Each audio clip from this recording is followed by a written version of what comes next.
আলহামদুলিল্লাহ, আল্লাহ তাআলার দিন আল্লাহর জমিনে যত প্রতিষ্ঠিত হয়, এই কারণেই যুগে যুগে 2 লক্ষ মতান্তরে 24,000 নবী পয়গম্বর গুণের মধ্যে আসছে, যাদের প্রত্যেকের মিশন এবং ভিশন, থিম এবং থিওরি একটাই ছিল যে আল্লাহর জমিনে কীভাবে আল্লাহর দিন প্রতিষ্ঠা করা যায়।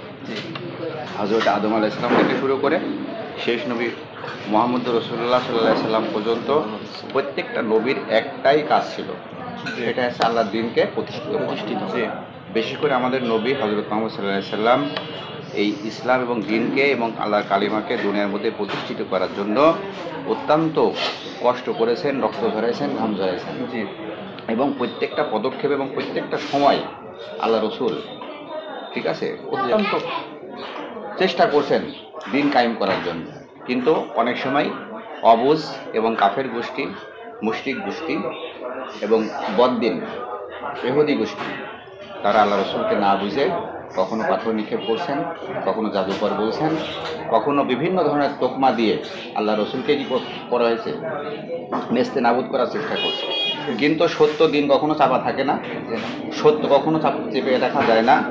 এই কারণেই আল্লাহ তাআলা কী করছেন, আল্লাহ রসুল মক্কায় দাওয়াত দিয়েছেন, মদিনায় দাওয়াত দিয়েছেন, সেই দাওয়াতের বরকত সারা পৃথিবীর মধ্যে ছড়াই দিয়েছেন। এই জন্য সারা পৃথিবীর আনাচে কানাচে প্রত্যেকটা জায়গায় কী হয়ে গেছে, দিন প্রচার হয়ে গেছে। দিন কে করছে, প্রচার হয়ে গেছে। আমাদের বাংলাদেশে কি নবী রসুল আসছে?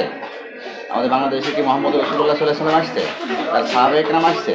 আসে নাই। কিন্তু সৌদিতে দাওয়াত করছেন, মক্কা নগরীতে দাওয়াত করছেন কিসের? দিনের কালিমা।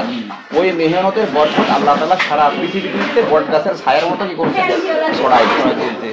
এবং কিয়ামত পর্যন্ত ইনশাআল্লাহ যত উম্মত আসবে, আল্লাহ রসুল বলছেন ইন্নাল উলামা ওয়ারাসাতুল আম্বিয়া, আমার এই কাজ, আমার এই মিশন একমাত্র আলেমদের হাতে দিয়ে গেলাম। আলেমরা এই কাজের দায়িত্ব নিবে কিয়ামত পর্যন্ত। মানুষদেরকে, পথ ভোলা মানুষদেরকে, মসজিদ ভোলা মানুষদেরকে, দিন ভোলা মানুষদেরকে দিনের জন্য ডাকবে, মসজিদে ডাকবে, দিনের পথে ডাকবে, কালেমার পথে আহ্বান করবে। ঠিক আছে? এই সত্য এবং এই মিশন থেকে যদি আলিম উলামারা ধরে রাখে, করে রাখে, তাহলে ইনশাআল্লাহ কিয়ামত পর্যন্ত সারা পৃথিবীর, এমনকি আমেরিকার হোয়াইট হাউসে পর্যন্ত আল্লাহ তাআলা দিনের কালিমার পতাকা ইনশাআল্লাহ পথ পথ উড়াই যাবে। আল্লাহ তাআলা আমাদের যদি এই মিশনের উপর যদি আমরা মেহনত করতে থাকি, তাহলে আমাদের কি হবে, দুইটা উপকার হবে। একটা উপকার হবে হচ্ছে আল্লাহ তাআলা আমাদেরকে বিভিন্ন গুনাহ, বিভিন্ন অহেতুক খারাপ কাজকর্ম থেকে দুনিয়ার মধ্যে হেফাজত করবে এবং আখিরাতের পথ তৈরি করতে আমাদের জন্য সহজ হবে। রাজি আছেন ইনশাআল্লাহ? ইনশাআল্লাহ আল্লাহ তাআলা আমাদের কবুল করবে।